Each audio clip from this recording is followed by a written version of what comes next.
દર્શક મિત્રો, જય લક્ષ્મીનારાયણ। હું આપને લાવ્યો છું માંડવી તાલુકાના રાયણ ગામે અને અત્રે 30 એપ્રિલથી ઉજવવા જઈ રહ્યા છે પાટીદાર ભાઈઓ 5 દિવસીય પંચાનિકા મહોત્સવ, જેમાં ભગવાન લક્ષ્મીનારાયણનો પુનઃ પ્રાણ પ્રતિષ્ઠા કરવામાં આવશે, તેમજ ઉમિયા માતાજી મંદિરની અને લક્ષ્મીનારાયણ પરિવારના જે દેવતા છે એમનું પુનઃસ્થાપન કરવામાં આવશે।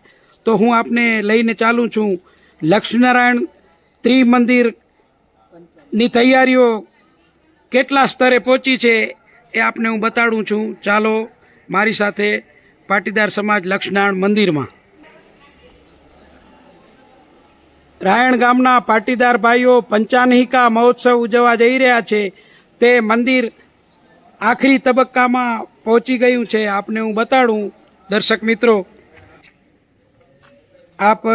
મિત્રો જુઓ તો આ લક્ષ્મીનારાયણ ભગવાન જે સ્થાપિત દેવતાઓ છે થવાના છે એમની એન્ટ્રી છે, પૂર્વાભિમુખ એન્ટ્રી થવાની છે। આપ જુઓ તો લગભગ તમામ કામ થઈ ગયું છે, ફિનિશિંગના તબક્કે કામ છે અત્યારે। આપ જુઓ તો ઉપર પણ ભવ્ય કોતરણી વાળું કામ છે, નકાશી વાળું કામ છે। આપ જુઓ એમના સ્તંભ છે, તમામ સ્તંભમાં કોતર કામ કરેલ છે, કોતરણી વર્ક કરેલ છે।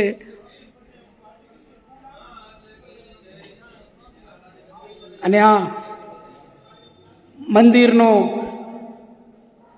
વચ્ચે મુખ્ય ગુંબજ છે, આપ જુઓ તો એ પણ એકદમ કલાત્મક કોતરણી વાળો છે, આપને હું બતાડું।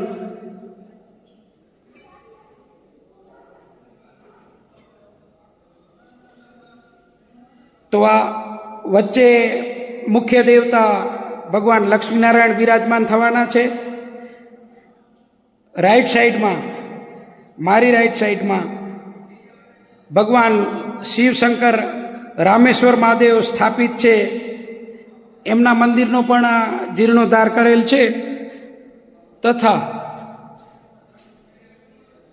મારી લેફ્ટ સાઈડમાં જે આ મંદિર છે એમના ગર્ભગૃહમાં માતાજી ઉમિયામાં બિરાજમાન થવાના છે, તેમજ આ જે કલાત્મક બોક્સ છે એમાં ગજાનંદ ગણપતિ મહારાજ, તેમજ સામેના કલાત્મક બોક્સમાં પવનસુત હનુમાનજી મહારાજ બિરાજમાન થશે।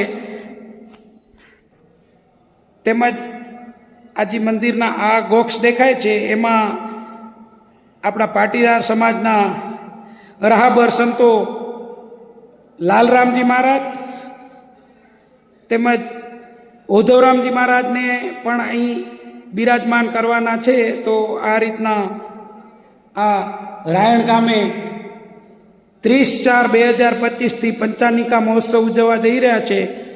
તો અત્યારે હું 12 તારીખના આપને આ બતાડી રહ્યો છું અને આપ જોઈ રહ્યા છો કે લગભગ તમામ કામ પૂર્ણ થવાનું બની જઈ રહ્યું છે અને હવે ફક્ત ફિનિશિંગ ટચનું કામ બાકી છે।